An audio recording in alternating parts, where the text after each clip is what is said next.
بعده أما بعد فأعوذ بالله من الشيطان الرجيم بسم الله الرحمن الرحيم إنما يريد الله ليذهب عنكم الرجس أهل البيت ويطهركم تطهيرا عن أبي سعيد الخدري رضي الله تعالى عنه قال قال رسول الله صلى الله عليه وسلم الحسن والحسين سيدا شباب أهل الجنة رواه الإمام الهمام الترمذي في جامعه صدق الله العظيم وبلغنا رسوله النبي الأمي الكريم ونحن على ذلك لمن الشاهدين والشاكرين والحمد لله رب العالمين. اسلام ما اطاعت خلفائے راشدین، اسلام ما اطاعت خلفائے راشدین، ایمان ما محبت آل محمد است.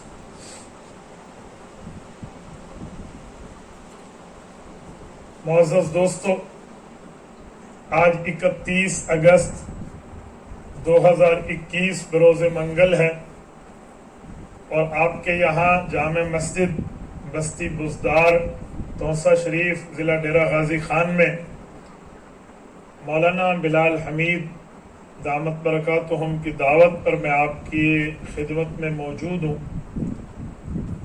شہدائے کربلا اور اس واقعہ کا پس منظر یہ میں آپ کی خدمت میں انشاءاللہ پیش کروں گا.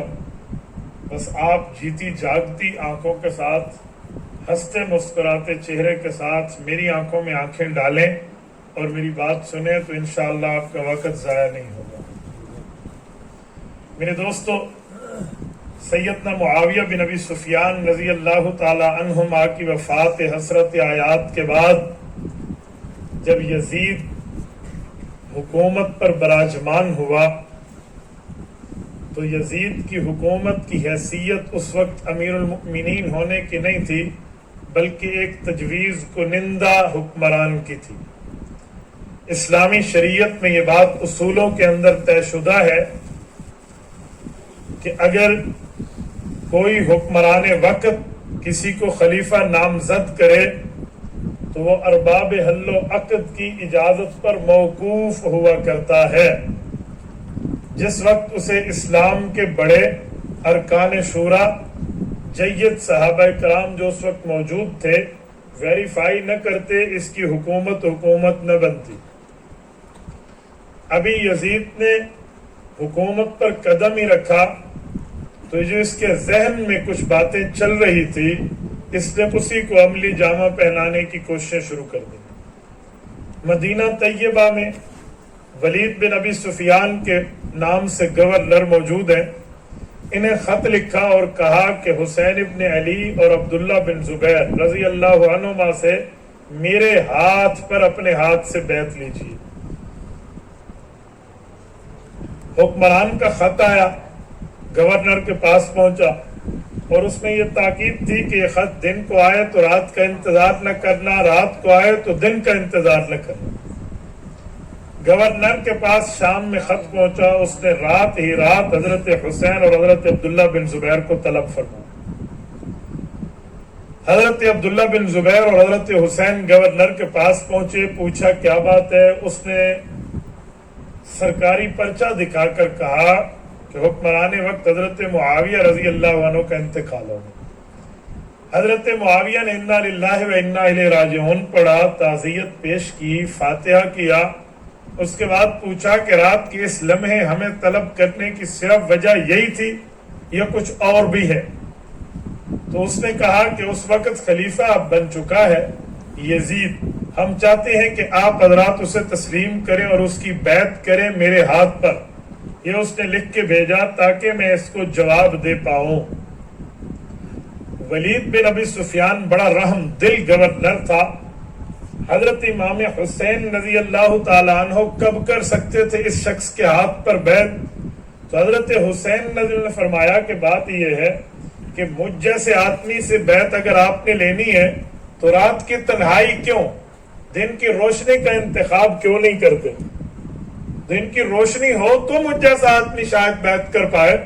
رات کو چھپ چھپا کے بیعت کرنے کی وجہ اس نے سمجھا کہ واقعی دن کو بیعت کریں گے، حالانکہ حضرت حسین اپنی شخصیت کا انداز پیش فرما رہے تھے۔ انہوں نے کہا جی بہت اچھا، کل پرسوں اس پر بات کر لیں گے، آپ اس پر سوچ بچار فرما لیں۔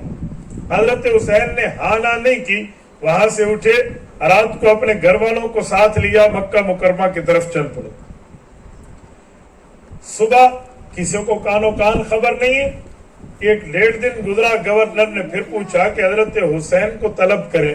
اس وقت حضرت حسین ان کے چنگل سے نکل چکے تھے، مدینہ طیبہ سے مکہ مکرمہ کے راستے پہ ہیں۔ یزید تک جوابی اطلاع گئی تو اس نے گورنر کو سرزنش کرتے ہوئے تبدیل کیا، دوسرا گورنر بھیجا اور اسے تاکید کی کہ فوجیں بھیج مکہ مکرمہ میں اور انہیں پکڑ۔ جب دوسرا گورنر آیا، وہ فوجیں لے کر پہنچا تو حضرت حسین دارالامن میں پہنچ چکے تھے۔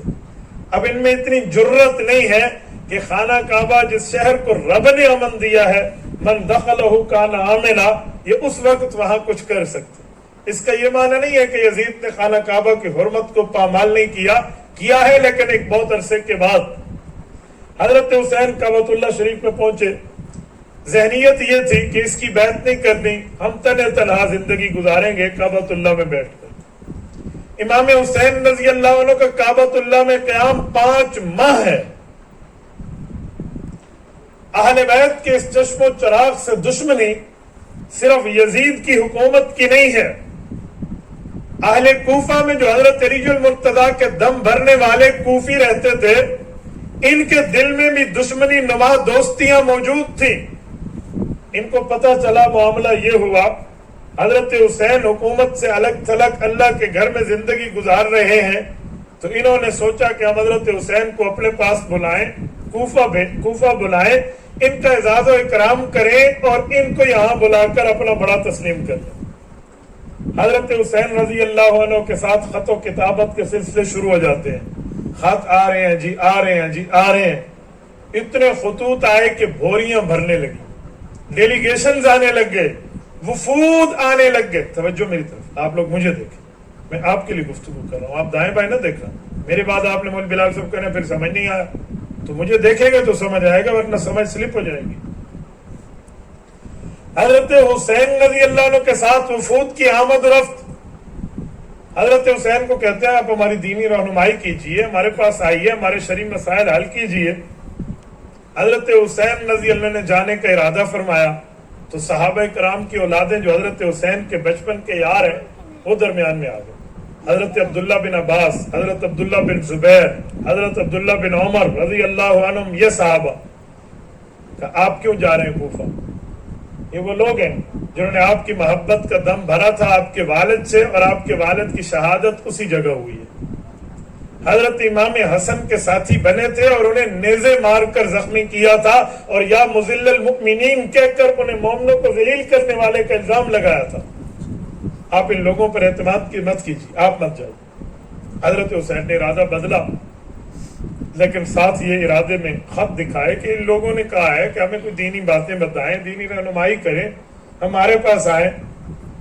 تو اگر میں چلا جاؤں تو پھر یہ کہتے ہیں ہم اللہ کے دربار میں کل قیامت میں کہیں گے ہم نے حضور پاک کے نواسے کو طلب کیا تھا، ہمیں دینی رہنمائی چاہیے، وہ بیٹھے رہے، وہ نہیں آئے۔ تو صحابہ کرام کے ساتھ جب حضرت حسین کی یہ باتیں ہوئی تو انہوں نے ایک مشورہ دیا، اپنے سے پہلے ایک نمائندہ بھیجیے جو وہاں جائے اور وہاں کے حالات کو بخور وزٹ کرے، اگر تسلی ہو تو آپ کو بلا لے، نہیں تو آپ یہیں رہے۔ معقول بات تھی، بات ماننے والی تھی، عقل کو لگنے والی تھی۔ حضرت حسین نے اپنے چچا کے بیٹے، حضرت حسین کے چچا عقیل ابن ابی طالب، ان کے بیٹے مسلم بن عقیل رضی اللہ عنہ، ان کو بھیجا، وہ اپنے خاندان کے ساتھ کوفہ گئے۔ کوفیوں نے ان کے ہاتھ پر بیعت کی ہے، محبت کے دعوے دیے ہیں، محبت کے وعدے کیے ہیں، اور کہا امام حسین کو بلاؤ، ہم تو بڑے عزت احترام سے ان کو رکھیں گے، بڑی خاطر بدارت کریں گے، دینی رہنمائی ان سے لیں گے، نواسہ رسول ہمارے پاس آ جائے، ہمارا خون اس پر، ہم اپنی حفاظت پر، اس کی حفاظت پر اپنا خون بہا دیں گے، یہ وہ ساری باتیں۔ کچھ دن تو وہ دیکھتے رہے، معاملہ ٹھیک ہو گیا۔ جب یہ ٹھیک ہو گیا تو انہوں نے حضرت حسین کو ویریفیکیشن کا لیٹر لکھا، تسلی یافتہ خط لکھا کہ حالات بالکل ٹھیک ہیں، یہ لوگ واقعی آپ سے محبت کا دم بھرتے ہیں, آپ تشریف لیں. حضرت حسین نکلنے لگے, صحابہ نے پوچھا تو انہیں خط دکھا دیا کہ اب تو نمائندے نے بھی تصدیق کر دی ہے. تو ان حضرات کے پاس بات نہ رہی, انہوں نے کہا جی ٹھیک ہے آپ چلیے. حضرت حسین بچوں سمیت وہاں چل رہے ہیں, یہ جا رہے ہیں. راستے میں پہنچتے ہیں کہ اطلاع ملتی ہے کہ معاملہ تو کچھ اور ہو گیا. وہ کیا, جو کوفی بزدلان کوفہ ہیں, ان کے پاس ایک شخص آیا, منہ پر کالا ماسک لپیٹے, کالا بالکل نقاب لپیٹے, ہاتھ میں تلوار لیے ہوئے, گھوڑے پہ سوار. یہ تو خوش ہو گئے امام حسین آئے, اور وہ سیدھا قصر عمارت گیا, گورنر ہاؤس گیا, اور ادھر ٹھہر کر گورنر ہاؤس میں اندر 2-4 باتیں کی, اور باہر آ کر اپنے منہ سے کپڑا اتارا. کہ میں کون ہوں, مجھے ابن زیاد کہتے ہیں, جانتے ہو مجھے؟ بہت ظالم گورنر تھا بصرہ کا, بڑے بڑے بندوں کو ظلمن تحقیق کر دیتا تھا. یہ تو جانتے تھے. یہ کانپ گئے. کب کوفیو, میں تمہارا گورنر بن کے آیا ہوں. صاحب کا گورنر کو حکمران نے تبدیل کر دیا. وہاں صحابی حضرت نعمان ابن بشیر رضی اللہ عنہ گورنر تھے, یزید نے انہیں ختم کیا, اسے بھیجا. کہ میں تمہارے لیے تحفہ لایا ہوں. نیام سے تلوار نکالی اور دکھا دی. کہ یہ تلوار دیکھیے, جو میری بات مانے گا تو ٹھیک ہے, نہیں مانے گا تو میں اسے تحفہ دے دوں گا. آنے واحد میں, ایک لمحے میں, یہی کوفی جو حضرت مسلم بن عقیل پہ ہاتھ دے کر وعدے وعید لے چکے تھے, تلوار کو دیکھ کے ہزاروں بندوں نے بیعت توڑ لی اور ڈر کے مارے حضرت حسین سے بے وفائی کر لی. یہ وہ وقت ہے جب امام حسین مکہ مکرمہ سے چل چکے, زبالہ کو کراس کر رہے ہیں. کتابوں میں لکھا ہے کہ فرزدق سے ملاقات ہوئی تو انہوں نے پوچھا کہ کوفہ سے آ رہے ہو, کیا حالات ہیں؟ انہوں نے کہا, ہے نواز رسول, اے شہزادہ بطول, آپ وہاں نہ جائیے. ان لوگوں کے دل آپ کے ساتھ ہوں تو ہوں, لیکن ان کی تلواریں تو شمر اور یزید اور ابن زیاد کے ساتھ, آپ نہ جائیے. حضرت حسین جا رہے ہیں, ایک جگہ پہنچے جس جگہ اطلاع ہوئی ہے کہ جس نمائندے کو میں نے بھیجا, مسلم بن عقیل کو, شیر خار بچوں پر بھی حیا نہ کیا, ان لوگوں نے اسے بچوں سمیت شہید کر دیا. اور ابن زیاد آ گیا, گورنر بدل گیا, معروضی حالات تبدیل ہو گئے. اب اس موقع پہ اگر واپسی کا ارادہ ہو تو حضرت حسین کے قافلے میں مسلم بن عقیل کے 2 بیٹے, جن کے بھائی اور ابا شہید ہوئے, اور 2 مسلم بن عقیل کے بھائی بھی موجود ہیں. مسلم بن عقیل کے 2 اور بیٹے جو حضرت حسین کے ساتھ ہیں, اور 2 بھائی بھی ہیں. ایک جعفر بن مسلم بن عقیل ہے, ایک سعید بن ابی مسلم بن عقیل ہے. یہ بیٹے اور بھائی کہتے ہیں, چاچو ہم تو بدلہ لیے بغیر نہیں جائیں گے, ہمارے ابا کا کیا قصور تھا, انہوں نے تو ظلمن سے مار دیا, ہم جائیں گے, ہم تحقیق کریں گے, ہم تو پیچھے نہیں ہٹتے. حضرت حسین چل پڑے. کوفہ سے پہلے پہنچے ہیں زبالہ پر, تو ملاقات ہوتی ہے حر بن یزید. یہ حر بن یزید وہ یزید کا بیٹا نہیں ہے, یہ حر بن یزید الرحائی ہے, بنو تمیم کا ہے, کوفہ کا رہنے والا تھا, اور ایک ذمہ دار آفیسر پر اس کا نام شمار ہوتا تھا. یہ کوفہ کا گورنر کا آفیسر شمار ہوتا تھا. تو ابن زیاد نے اسے بھیجا کہ جاؤ, حسین ابن علی اگر آ رہے ہو نا, انہیں اطلاع تو ہو گئی تھی, انہیں میرے حکم تک روکے رکھنا, ان سے ہم نے کچھ سمجھوتا اور معاہدہ کر. اور اس نیت سے آئے تھے کہ شاید کوئی معاہدہ ہوا ہوگا, یا کوئی بات کسی ٹھکانے پہ جا کر کسی ایک معاملے پر نقطہ متفق ہو جائے گا. وہ آئے اور انہوں نے امام حسین سے عرض کیا کہ ٹھیک ہے حالات تو یہی ہیں, لیکن آپ رکیے, کچھ معاملہ طے ہوگا, حکومت کی طرف سے امر آئے گا.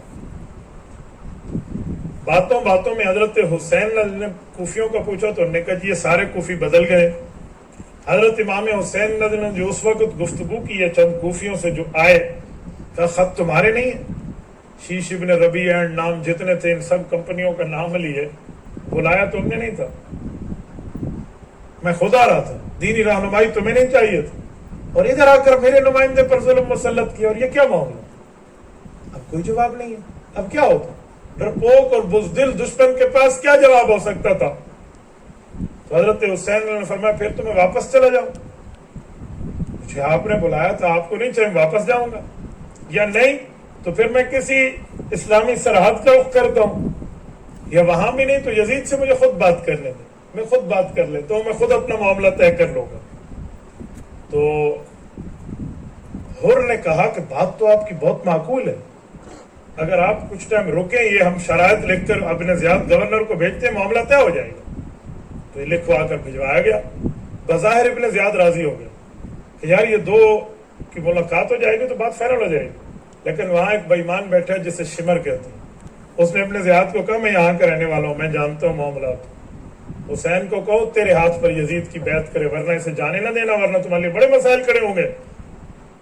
تو کہتے ہیں نا فرعون اتنا بے ایمان نہیں تھا جتنا حامان نے اس کو بے ایمان کیا تھا. فرعون کا حامان جو تھا وہ وزیر تھا. جب گھوڑوں کا راستہ بنا نا اور لشکر موسیٰ علیہ السلام کو گزر گیا بحیرہ کلزم سے، تو فرعون اپنے لشکروں کو لے کر آیا نا، تو اس نے دیکھو دریا دو ٹکڑے، 600-700 سال کی عمر تک فرعون زندگی پا چکا تھا.